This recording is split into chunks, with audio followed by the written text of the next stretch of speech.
large business that has gone out of business and then had the legislative body try to legislate a law that says that type of business can't come back to us. Have you ever heard of that before?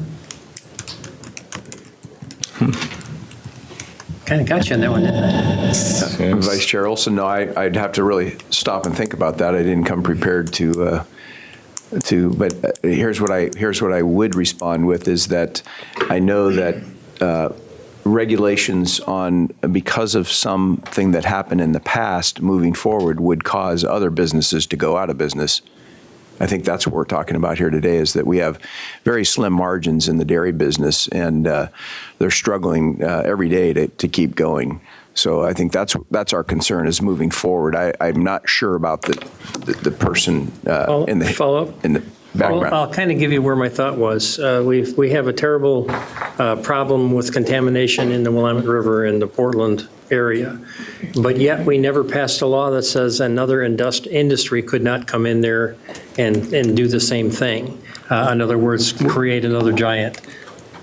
Well, I'll just jump in and say, yes, they can come in, but they have to comply with the law. Right, but in this case, we're not going to make them comply with the law. We're just not going to let them do it.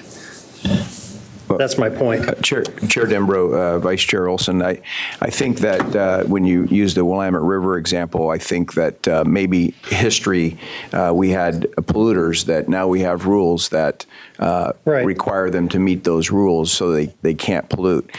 In this particular situation, and I understand that the huge impact of the Willamette River, in this particular situation, we're talking about small businesses that are existing, and if we put this layer of rules on them, they may not be in business, and only the large get larger because they can meet the requirements. These are family operations that we need to protect, and I think the commissioner from Tillamook hit it really well when he said this is a statewide issue. We are recognized for having great branding with the Tillamook Creamery, and I know that dairy farmers here in Marion County are part of that in selling their milk to that national worldwide brand. And follow up, milk is a great product because I'm a 2-gallon a week kind of guy myself, and I love Tillamook cheese, and I'm surprised there's not any samples, but be that as it may.